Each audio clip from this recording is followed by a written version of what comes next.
Ladies and gentlemen, we are here with day 2 of the NFL draft. Day 1 is in the books. I am Joseph Potter, and we are up and we are rolling with day 2 of the NFL draft. Now, joining me today are Chris Ransom and Andrew Kermish. Kerm just got on the line. Chris is on the line. And we're ready to go. How you doing, guys?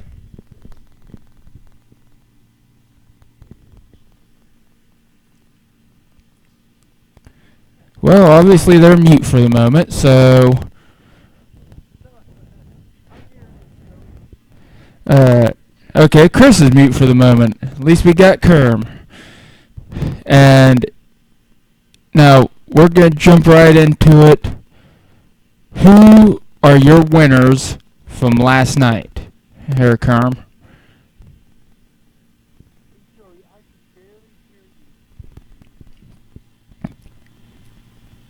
How about now? How we looking?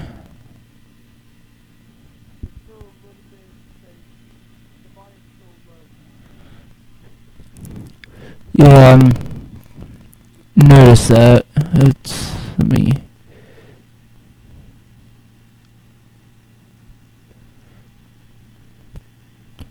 try to get my phone up here.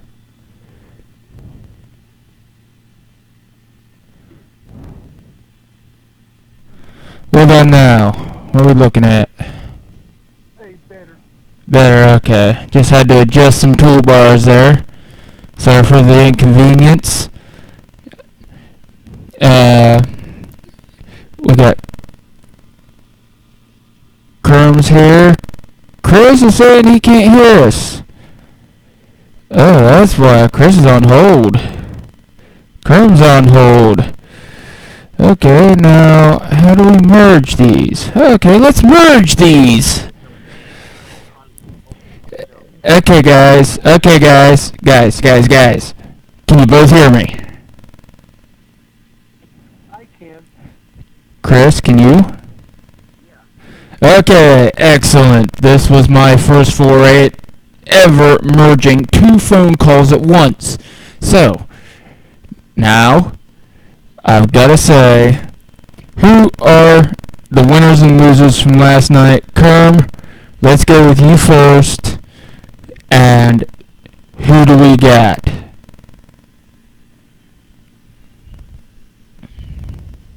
Well, I think this quarterback competition, if the Packers took Kaiser at 33, it creates a little interesting backup competition. It sort of recreates that scenario that the Packers had in the 90s when they had Kurt Warner, Matt Hasselbeck, Aaron Brooks, a lot of those quarterbacks on their depth chart as backups at the farm. Sort of recreates that with Kaiser and Huntley. Okay, that's not Kerm's winners and losers. That's not Kerm's winners and losers from day 1.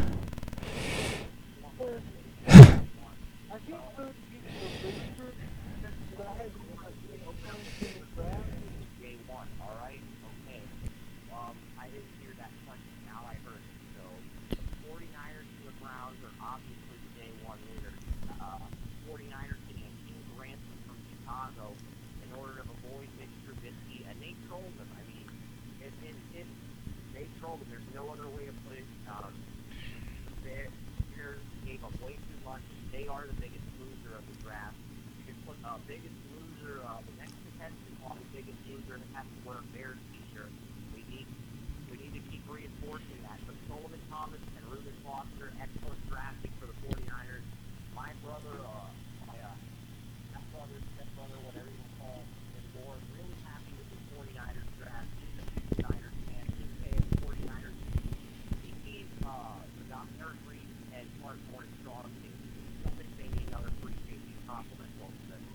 And he thinks the team's in great shape, though, and they just need to take the best players on the not crazy about any of the QBs, but if somebody like Dave Jones or Juju looks at the end of the second, he's okay with making a move and trading. So they'll make a move up for him.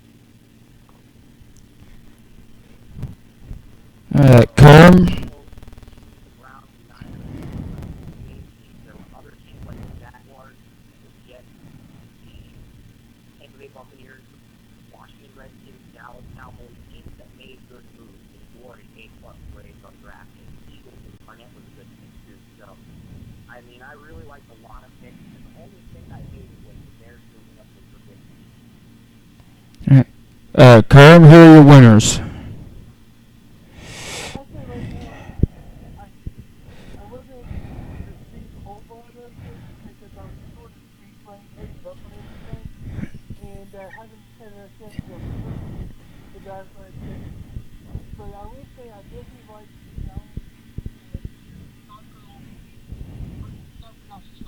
Yes, like I said,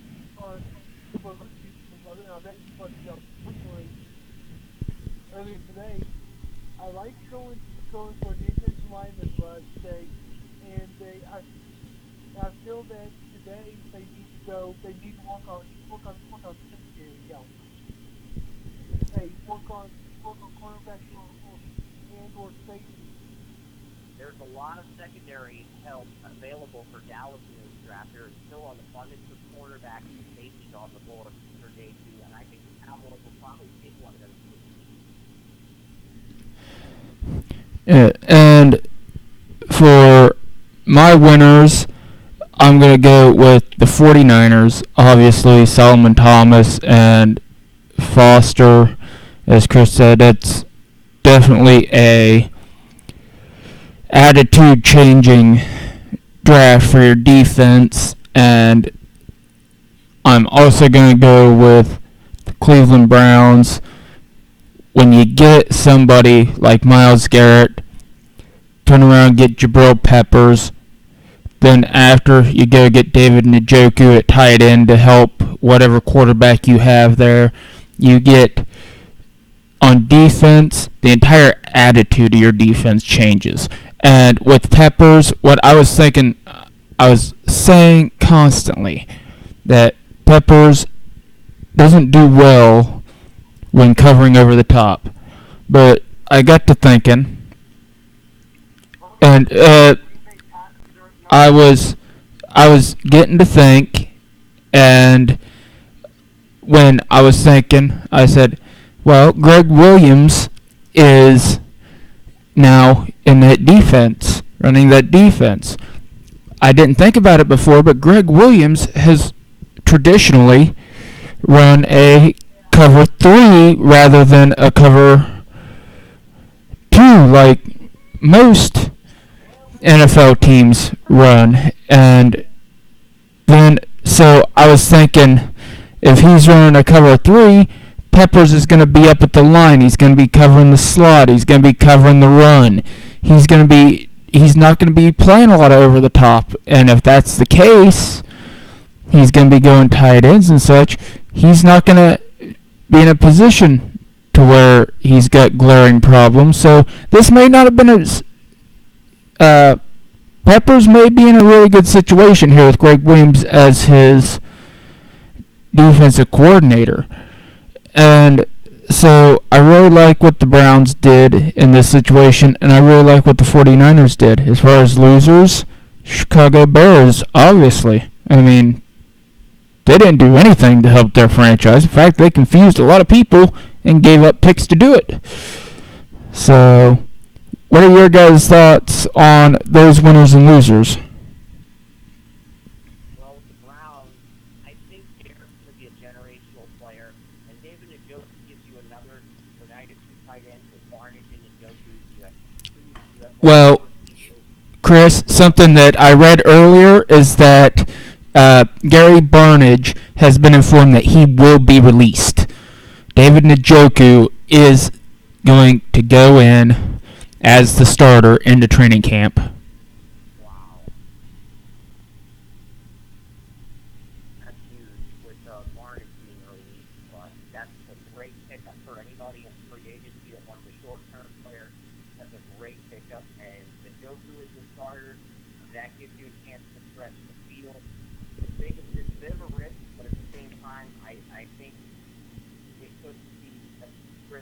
plays off that Njoku didn't overly impress me on tape, but he has fantastic pro days. And he's a guy that I really think could potentially be get 4-4 speed, really impressed on cases on some plays as a pass catcher, but not so much as a blocker. But he's a guy that if he puts everything together, he can be an elite Sobel caliber type tight end. And with two tight ends off the board, the Browns only had to do this with that wanting to get somebody like Njoku at 30. The Bengals did the same thing last year. They kept the Steelers to get William Jackson. The Browns trade up to Pittsburgh for getting Njoku at 30. And the Browns have some pieces in place. And I wasn't high on the Peppers pick. I think there's 4 or 5 cases that are better than him at this point. But at the same time, if somebody like Trump's going to say this is the worst prospect in Brandon Weeden, and then you're going to have criticize Manziel, I'm okay with bumping the pickup because that makes me more confident. But let's stick to the subject here with the Browns. I just think they had a strong opening round of the draft. Yeah, they did. And as far as Njoku goes, I'm going to run down a few things that we know about him. He's 20 years old. So he is extremely young. He's extremely athletic. He can go out wide. He can be put in a slot. He's very aggressive when it comes to blocking in line at the tight end position. He can catch the ball extremely well. He's got extremely good hands. He needs to work on his route running. That's any young player, but with him as young as he is, and he is definitely in need of that and that experience. The other thing you notice about him, he has been compared to a young Shannon Sharp. As you remember, Shannon Sharp, 7th round pick, first year or two, he was a special teams player. Couldn't get on the field except for special teams. Was on the verge of being cut before Elway stepped up and told Shanahan, "Hey, I can use this kid." He stood out. Keep him. He was the last player to be kept on his team. And Njoku reminds a lot of people of a young Shannon Sharp. Will he develop that way? I don't know. But if that was the case with the Browns, trading up to get him was a very good move because Shannon Sharp was a once-in-a-generation tight end. You can say what you want about Tony Gonzalez and all those guys, but Shannon Sharp was the beast when it came to tight ends. So if you say this kid's got Shannon Sharp potential, how do you not stop and try to get him whenever you have a chance? That's the question with him. Kerm, what do you think about Njoku? Who? David Njoku, tight end out of Miami, drafted to the Browns. I think that was a good pickup for the Browns. And if you're right, if see another Shannon Sharp, that would be huge. Yeah, I mean, it doesn't matter who he had throwing the ball. Shannon Sharp made every quarterback look good. So getting somebody of that caliber, who could be that caliber in a few years, would definitely be a coup if that's the way this plays out. Now, moving on, we are now in day 2. Round 2 and 3 coming up, ready to go. We have some top prospects here. Chris, who are your top 10 day 2 talents that are on the board? Well, right now, Dalvin Cook at 12 is the number 1 player on my board. Number 15 player on board for Graham Henderson out of Clemson, still available. He's a guy that's going to get some looks. I have 11 players that are first round grades still on the board here, and it's going to be interesting interesting. Forrest Lamp is 17 on our board. Yeah. Zay Jones is number 20. So 4 of my top 20 players are still on the board here. And then Derek Rivers is 22. Youngstown State still on the board. Ryan Bowser, Houston edge player, can play outside linebacker, mainly outside linebacker, still on the board. Anderson Williams are both still on the board. I have them at 27-28. This hour of great sacrifice. We shall prevail. Turn it! 10 to 11 first round players still on the board at this point. Yeah, and I'm going to bring up 3 names, and starting with Kerm, I want to know from you guys where these guys go. So Kerm, you're up. Curtis Samuel, wide receiver, Ohio State University. Where does he go? I wouldn't be surprised if the 49ers pick him up. Samuel out of Ohio State. I think he'll get picked in the 3rd round, but it might be a late 2nd round pick. I have a 3rd round grade on him, but he could get picked in the 2nd round. I have him around number 90 on my board, but it'll be interesting to see where he gets picked up. I think the Chiefs on the 90 will get concerned about it. And I'll be a good fit for him if he's there in round 2 or 3. That'd be a good fit for to get another weapon for Mahomes, knowing the Chiefs trade 91 to Buffalo. That's right. I think the Texans go to 90 again, but Seattle is the 90 again. But Curtis Samuel would be a good fit in Seattle at 90. Kerm, back to you. Davis Webb, former Texas Tech quarterback who set all these freshman records, who went to Cal and tore up his senior season. He's one of the top 2 quarterbacks left on the board. Where does he go?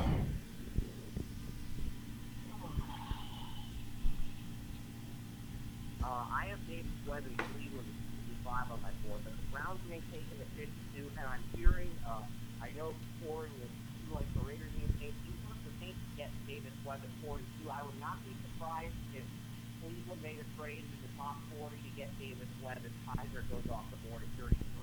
I definitely think that's a possibility. If the Saints like Davis Webb, someone may try to trick the Browns into moving 52 to 65 and move up for 52 and a 2018 second round pick. Because remember, the Browns have 3 2018 second round picks.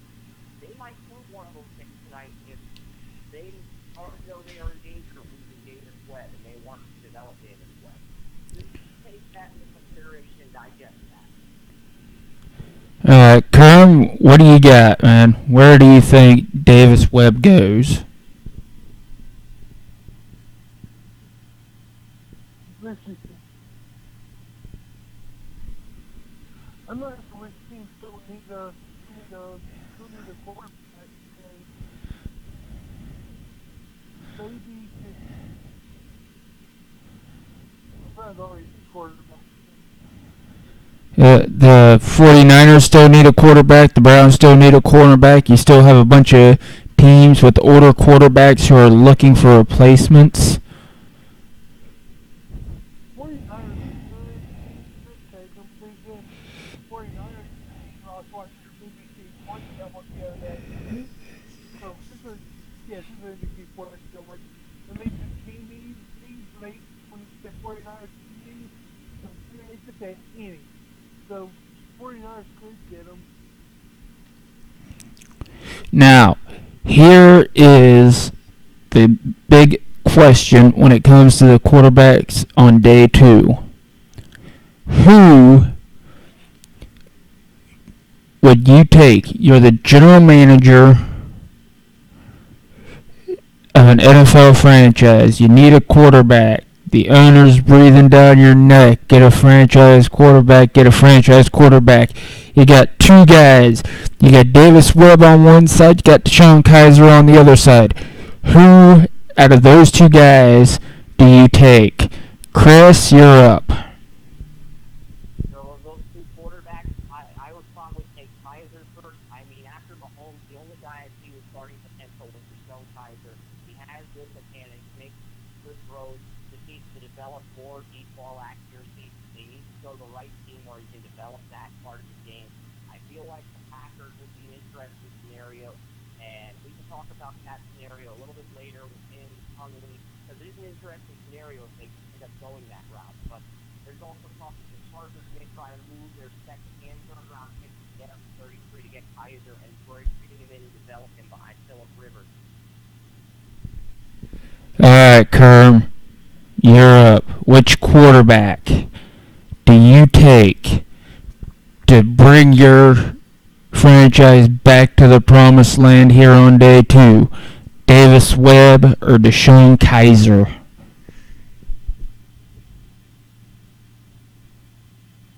I think I would have to go with a.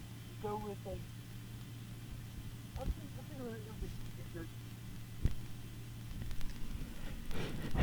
Yeah, so, between you guys, both of you are taking Kaiser as your number 1 quarterback here on day 2 of the NFL Draft. Now, that brings me to the next question. How many quarterbacks go on day 2 of this draft? Well, I was kind of hoping we could talk about the offensive line really quickly, because the 3 guys that I thought should have gone in the first round, Forrest, Lamb, Dan Feeney, Cam Robinson are all still there. I knew Bowles was going to get picked in the first round, but I felt like he was a reach. I also felt like Ramsey was a reach, so I kind of want to briefly touch on the offensive line and see where you and Herm think those guys would go. Well, that's something that we're going to get to here in a little bit. But right now, I want to know about what quarterbacks you think are going to go on day 2. Because other than Kaiser and other than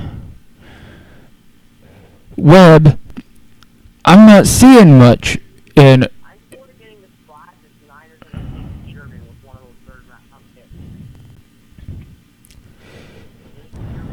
We're going to sort of get the spot the Niners will take him with one of those 2 third-round picks. This is 5. I don't know why I'm getting this, but I think it's 5. But I'm looking to take Peterman with one of those 2 third-round picks.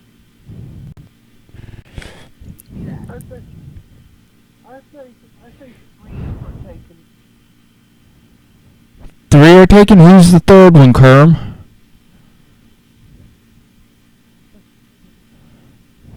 Like, I'm going to Kaiser, Red, and third one's going to be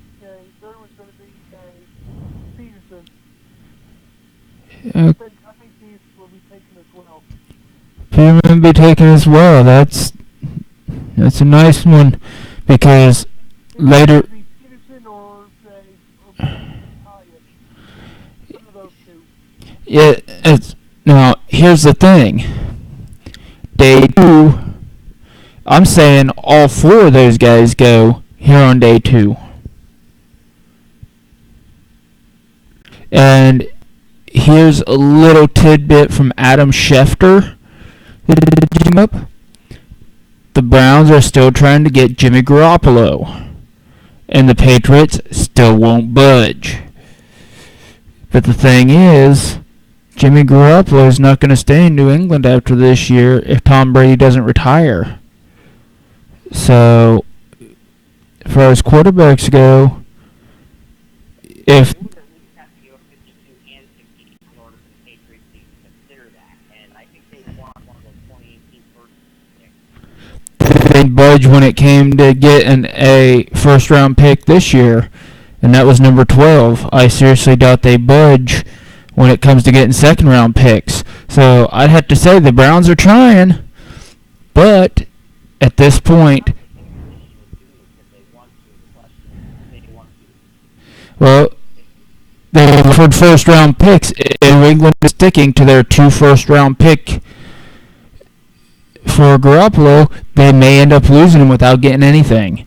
So if it happens, it shakes up the quarterbacks a little bit.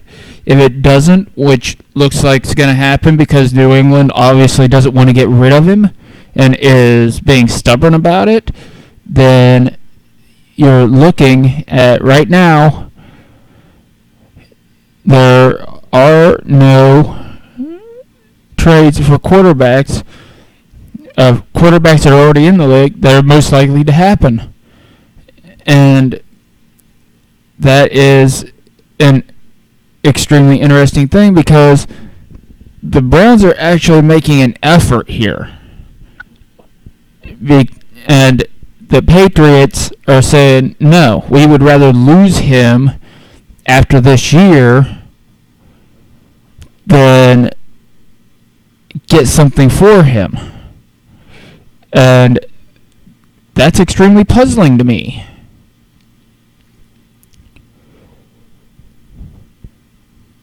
Is that puzzling to any of you guys?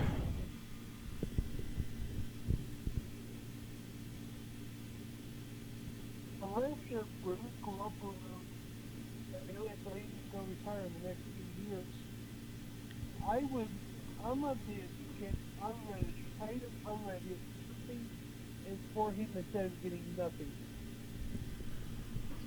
Yeah, and that's my thought. Get something for him rather than get nothing for him. That seems to be the consensus. I'd rather get something for somebody than nothing. Yes, exactly. Patriots lost all the leverage they had. They traded their draft picks for guys like Cody Haley, Brandon Cooks. All the leverage they had, they no longer have that draft leverage. So I think the Browns are trying to reconnect the Patriots to see if they want to make a deal on the Browns first rather than a deal on the Patriots first. When the Patriots gave up those draft picks at 32, they lost the draft leverage and they look Cleveland. If you want us to give up Garoppolo, you're going to do it on our terms. They lost that leverage. Cleveland has the leverage now where the Browns are either going to get the deal they want or nothing's going to happen. Garoppolo's going to play out his contract in Yeah, and so that has the potential to turn into something. contract out. There's going to be a big one for him as well as for Cousins next year free agency, as well as the QBs in the 2018 draft. Because I don't see Belichick caving into an opponent in a game of leverage.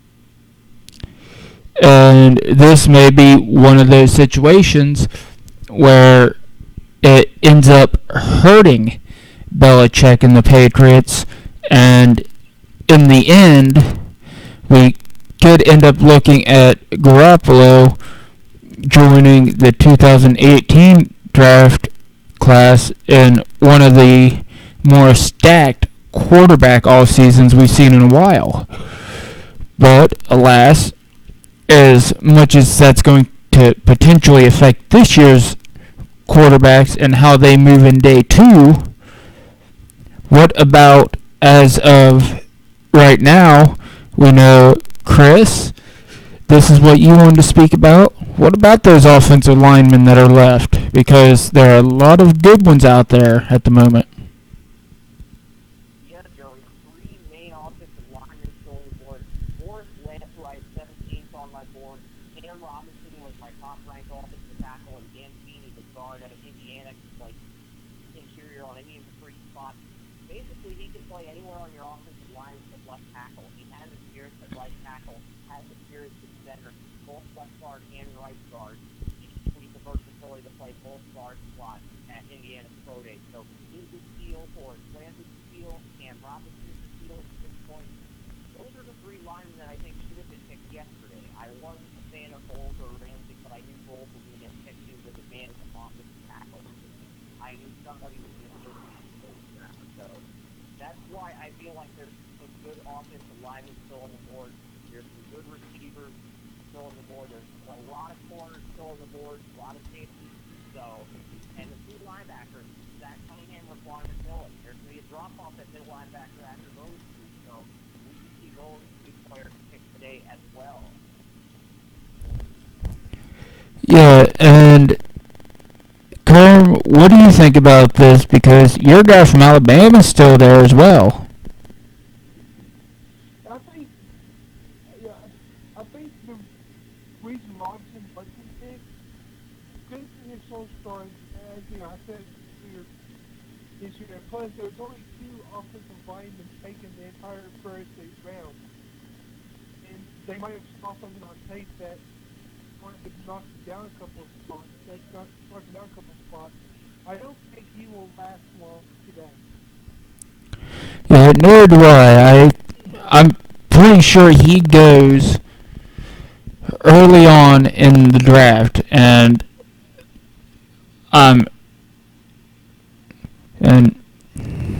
Jaguars, two teams that have been rumored to contact the Packers about 33 as well as the Chargers. They're both looking at Cam Robinson from what I've been hearing. They're looking at the offensive line specifically, and the name I keep hearing is Cam Robinson.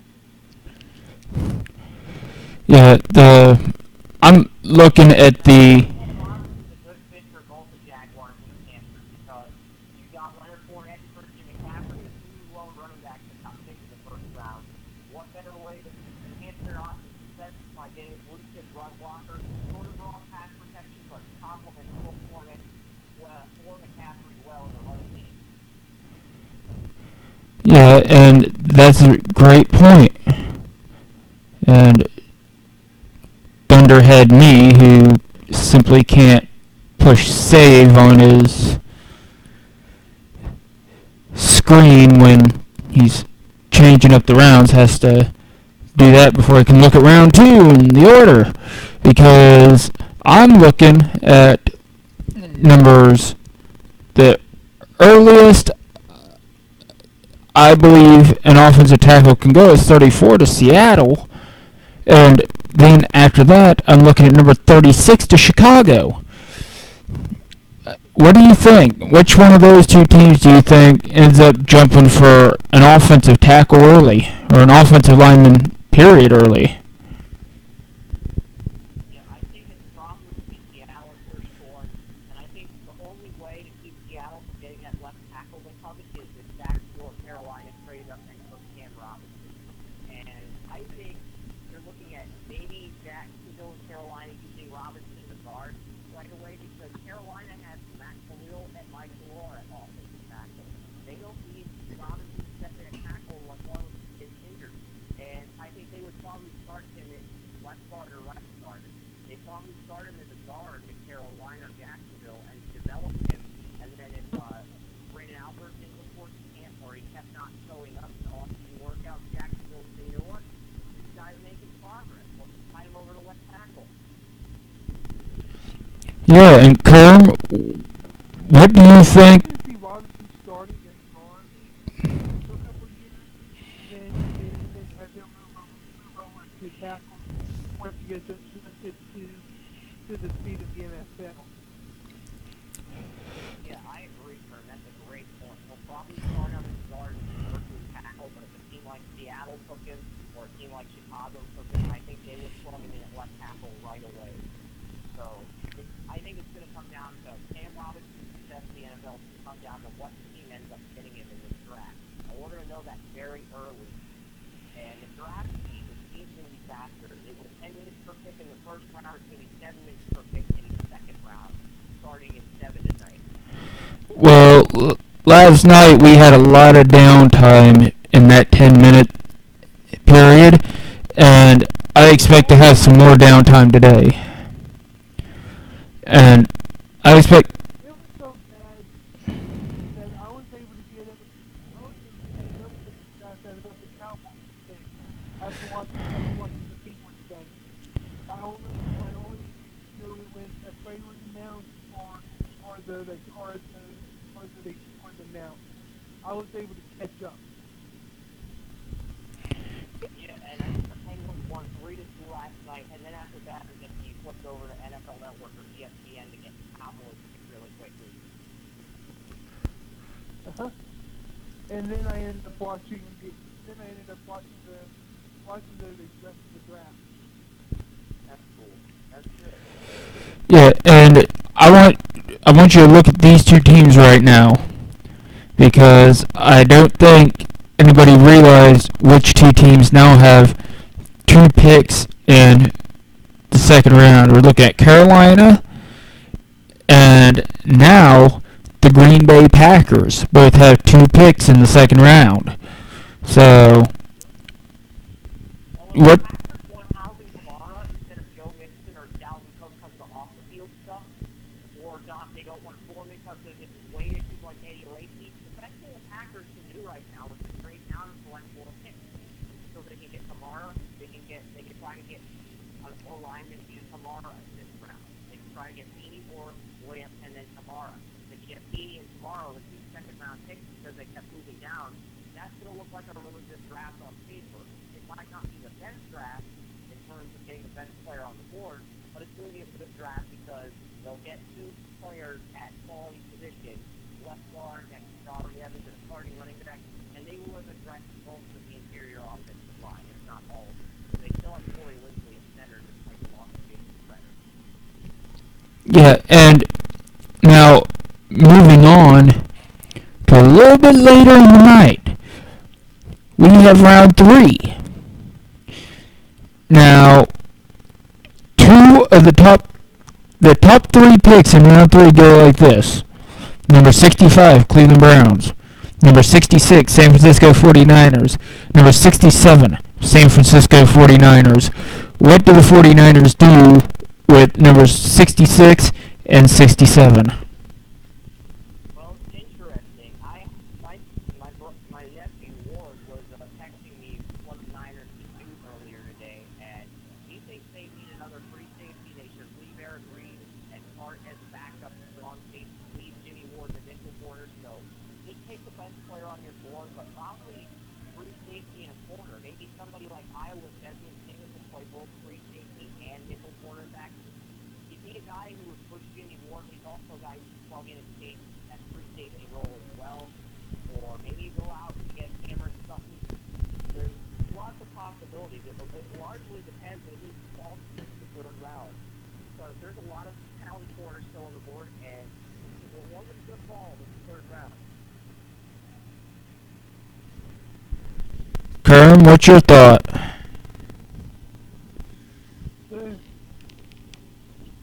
What Joey said today, one real focus is not for a dude.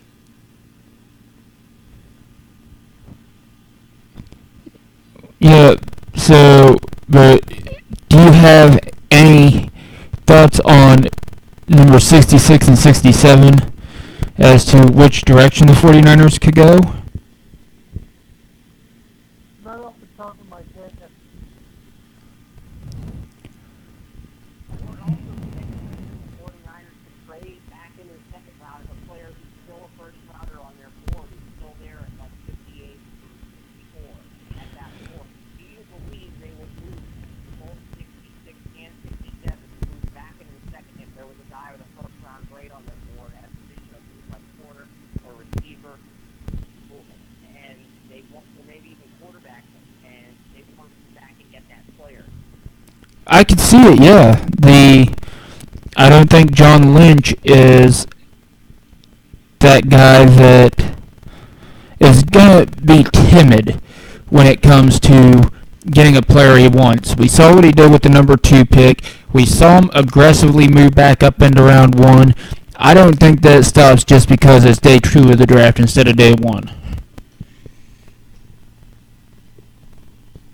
Yeah, I hear you. I think you're right to a degree. It's going to be interesting to see what happens, though, in about an hour and a half. I think in about an hour we'll be starting to call on talk to, or just maybe at 7 sharp we'll start that call. But we've got about 15 minutes left here, and this is some interesting conversation points with the draft. There's a lot of corners. There's middle linebackers, Millen. There's Cunningham. There's a lot of defensive tackles still on the board. And I don't think any defensive tackles outside of Johnson Allen got picked in the first round. And Washington's looking at a 5 pick player. So Adams is still on the board. Watkins is still on the board. well and so forth. We might see a run on defensive tackles at some point in the second round. Yeah, now I'm going to name a few names for you guys, and I want you to give me a thought on where you think they could end up. What team might be interested? And we're going to start with Washington cornerback Sidney Jones.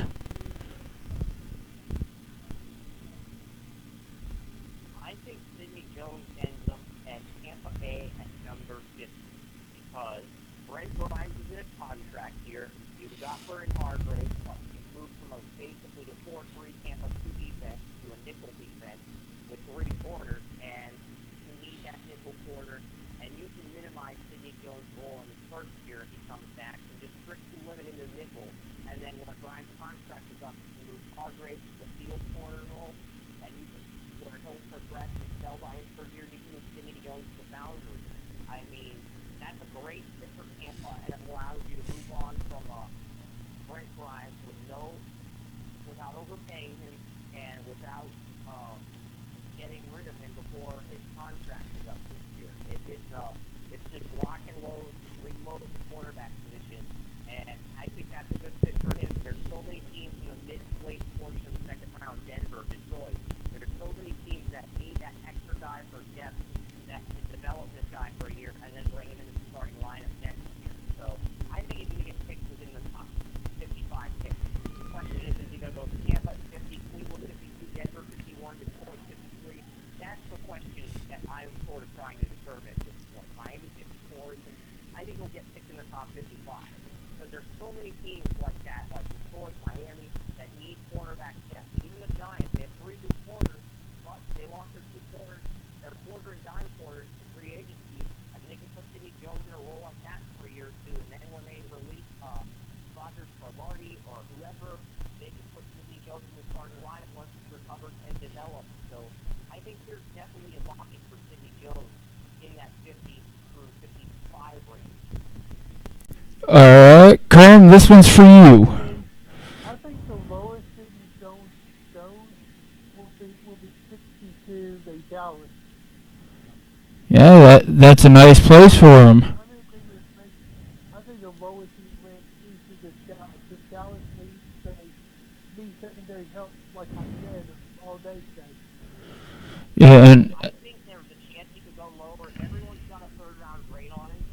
Jason Bale, one of my writers, he said that Sidney Jones fall to the New England Patriots in 72, and he developed him for a year while Butler plays out the final year of his contract. And at that point, if he develops and does well, they could start him next to Stephon Gilmore. I think that's the furthest he's flied, though. And I don't think the Patriots are going to get him in the third round. I'm not banking on it because I don't think it's going to happen realistically.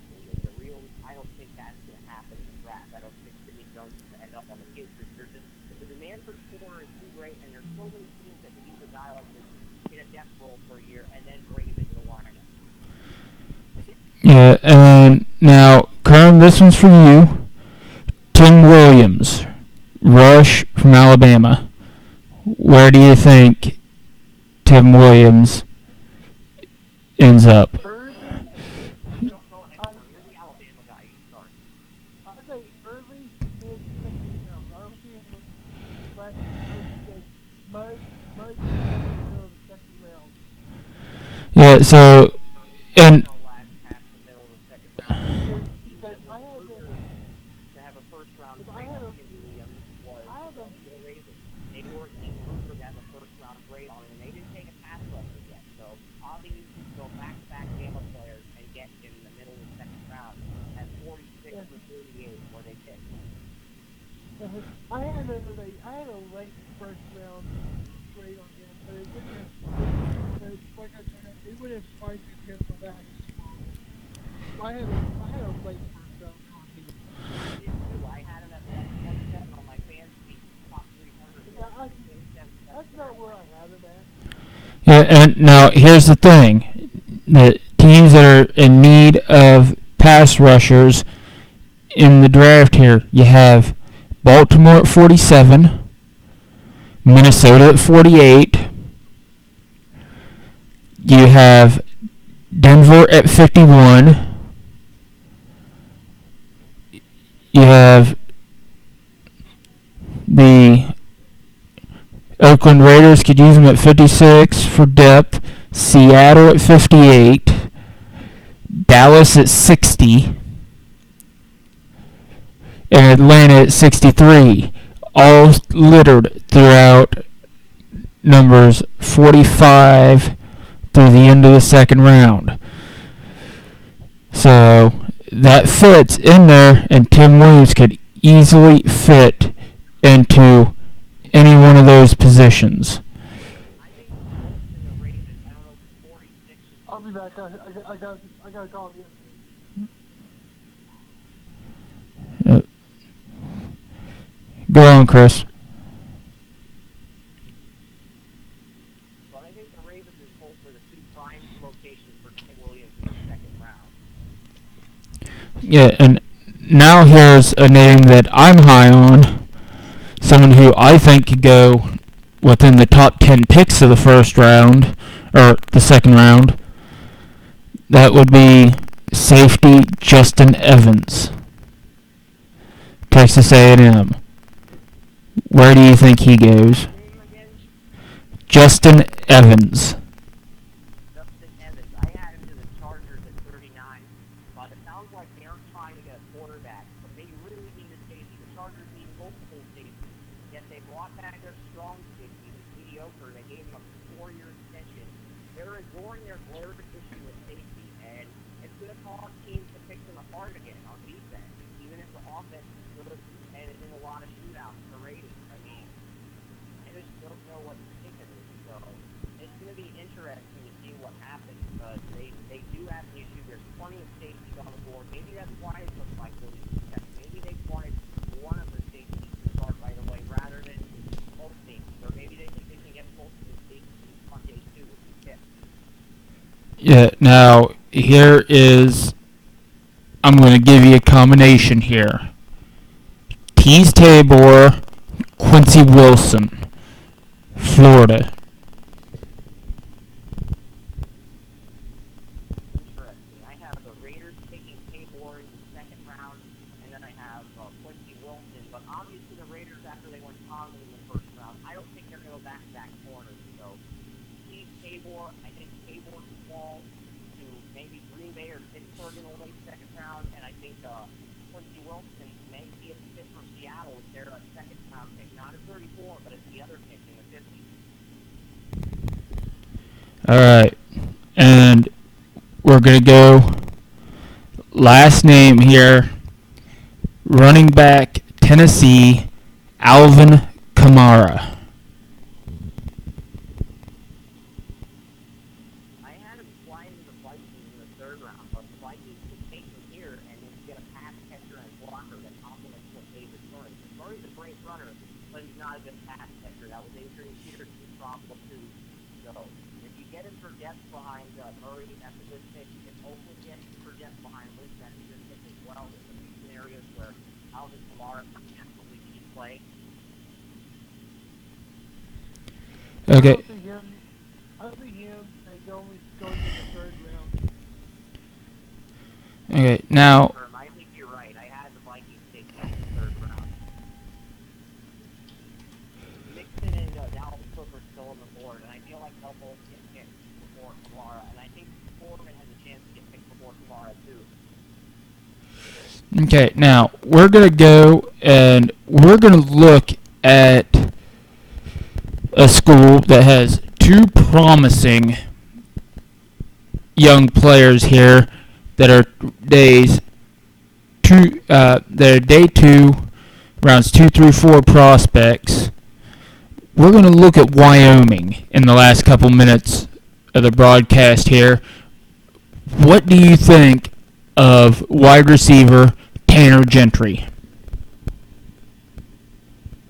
I have a third round grade on him, and I think I have him going very early in round 3. I actually had San Francisco taking him in my final mock draft. I had the 49ers. They hadn't turned around another one receiver yet. So I think it was either that pick or the first pick in the fourth round where I had them take Tanner Gentry. It may have been the first pick in the fourth round, but I think Niners history, if the Niners were number one wideout, this is the guy that you get, and the guy that you get later in the draft. Kerm, what are your thoughts? I didn't watch any tape on it, so I cannot give a valid opinion. Oh, Kerm, why? Oh, you hurt me. Oh, man. Okay, and what about this Wyoming running back here that we've got going on, Mr. Brian Hill? Where do you guys think he ends up?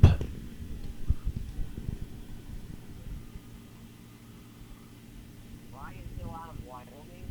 I have the Dolphins picking at 97 because JSI has durability issues, and I think he'd be a great complementary back to a guy. And I think if a guy got like an injury, he's a guy who can take over like George Howard did last year for somebody.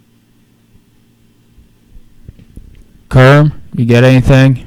I'll just go with what I think Chris said. Cop out. Yeah, because here is an interesting scenario. Horseshoe Heroes. I'm not sure how reliable they are. I've never heard of them before. But from the sounds of it, it's something that covers Wyoming football.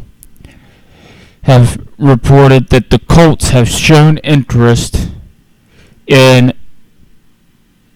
Brian Hill.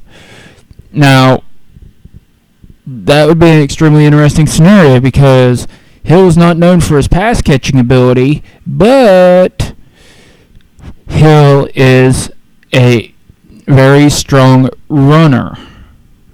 So you've got to look at his running ability and what that can do for the Colts, especially for Andrew Luck. If you look at what Hill has done here in the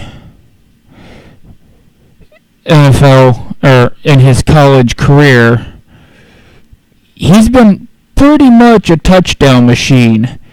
And with the oh boy, I'm trying to get these stats up, but this Wyoming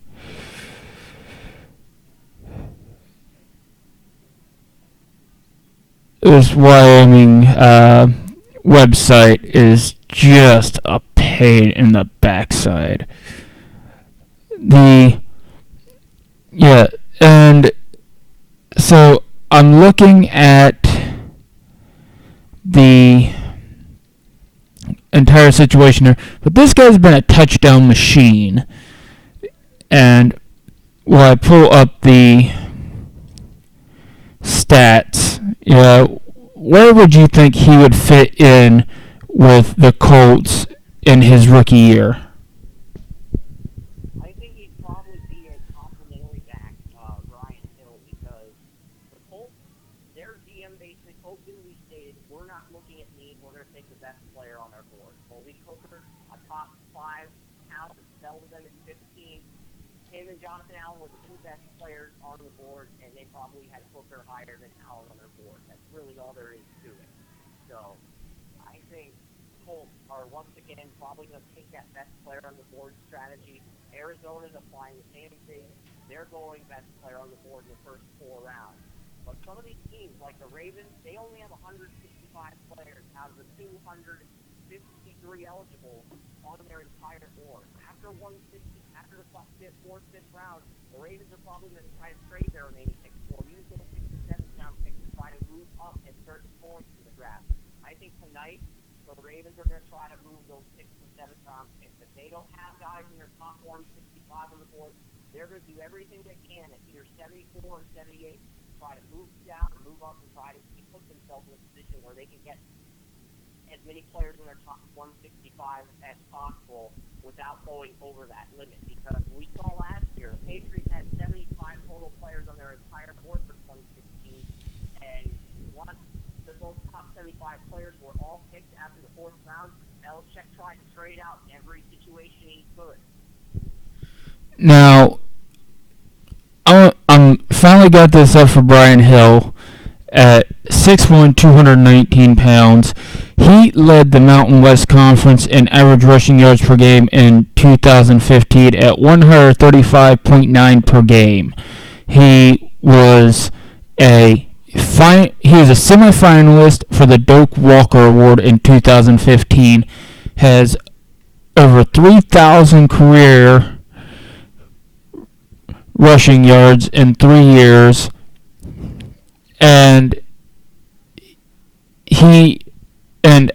in his first year in 2014, he played in 12 games, had 7 touchdowns on 145 carries, 800 yards.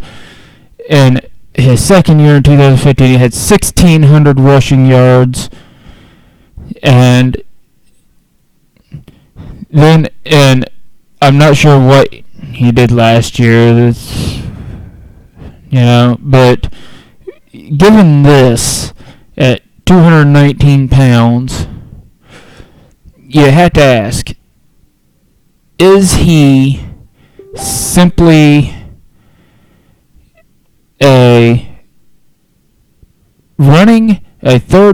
is he a first and second down back, or is he more Kerm?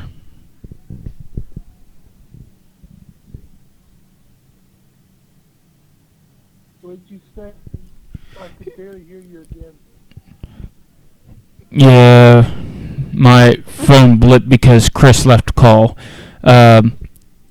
Is Brian Hill, with all of his rushing yards, is he a first and second round back, or do you think he could be a 3-down back in the NFL? Since he did play in the Mountain West, I would work him situationally, give him a couple years. If he can prove a couple years to be an every down back, then play him. But his first, maybe his entire rookie contract, have him be a situational back. Yeah, because rookie contracts after day 2, I think, I forget whether it's after round 2 or day 2. So if Hill slips to round 3, I think the rookie contract's only 3 years with a 4th-year option. So that would give him plenty of time to develop. I think they're all a 4-year contract. So maybe the first 2 years of the contract, do a situational back, first or second down back, and then if he develops into an every down back, play him in. For the first couple of years, make him a situational back. Yeah, and that may be best for him because, and I don't think it's just because of the Mountain West. I think it's because he wasn't much of a pass catcher coming out. I'm looking at all the stats, his biography on Wyoming's football page, and nowhere does it say anything about his pass catching ability, how many catches he's had. So a situational arena may be best for him at this point. I'm going to get going and prepare for the talk show call. So I'll see you guys. I'll see you in an hour, Joey, and enjoy the hockey game tonight, sir. See you in an hour, Chris.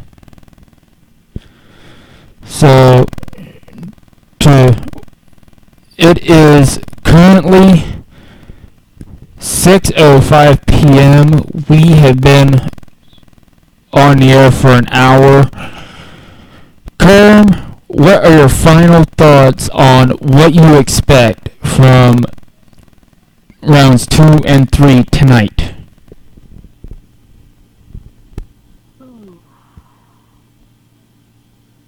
I think a couple bigger holes can still be filled by teams. From early on, we get into a lot of the low. Get a lot of your mid-range to just role players. but it should be good. Yeah. Either way. Anybody on your radar for Dallas? Right on the radar from a corner to Dallas. Yes. And Jones, Eddie Jackson for safety help. If he left into Dallas at 60 would be good. And that's really a that's off the top of my head because I don't have any notes with me or anything. Yeah, and finally, what do you think of some of these sleepers at the offensive line coming out here? Do you think that these guys go early, or do you think they take some time? Hey, what did you say on sleepers? Sleepers on the offensive line.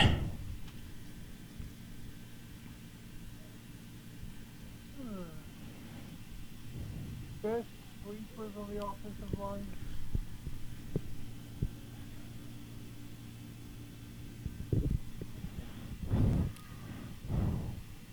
No, I couldn't tell you exactly because I'm not sure who else could be a sleeper. The only one I can think of maybe is Anderson out of, which I think that's his name. I have to look his name back up. Is the other Alabama lineman who was a part of the second string of Alabama linemen who would come in at times and play where they belong. Yeah. The first string to see some time off.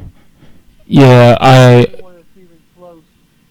understand that sleeper and offensive line, especially offensive tackle, really don't mix most of the time, especially when it comes to round 2. So I know I was putting you on the spot a little bit there.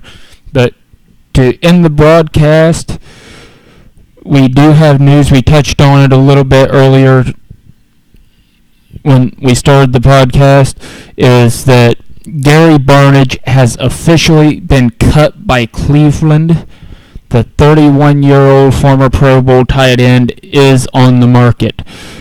The Barnidge will enter a market that is sitting at pretty much nobody there, especially nobody that can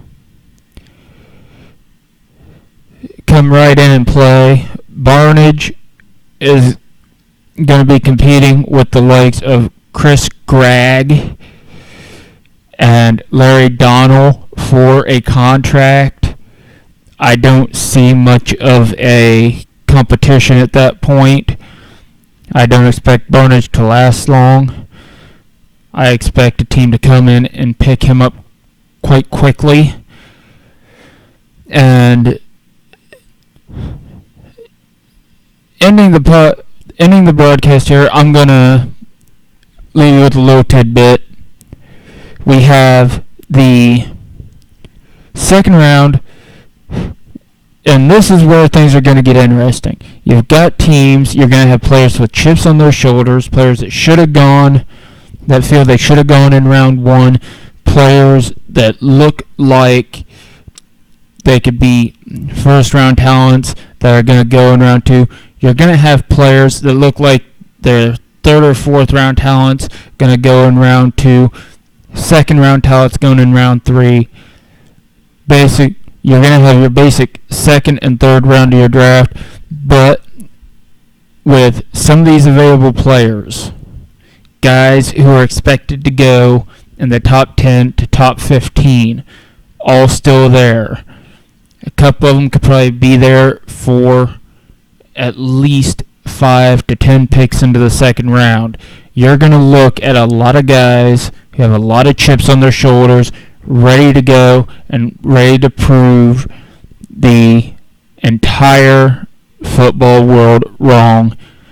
And as we've seen in the past, that can be a dangerous thing if somebody is willing to go off and do whatever is necessary to prove the pundits and their naysayers wrong.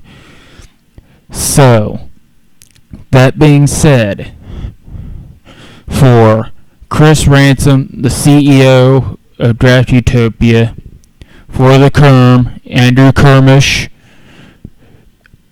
I am Joseph Potter, and we will hopefully see you live on TalkShoe Radio at 7 o'clock. Tune in to TalkShoe on their website.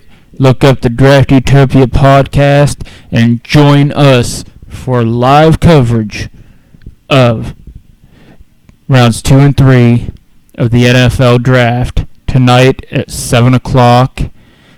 Thank you for listening, and good night.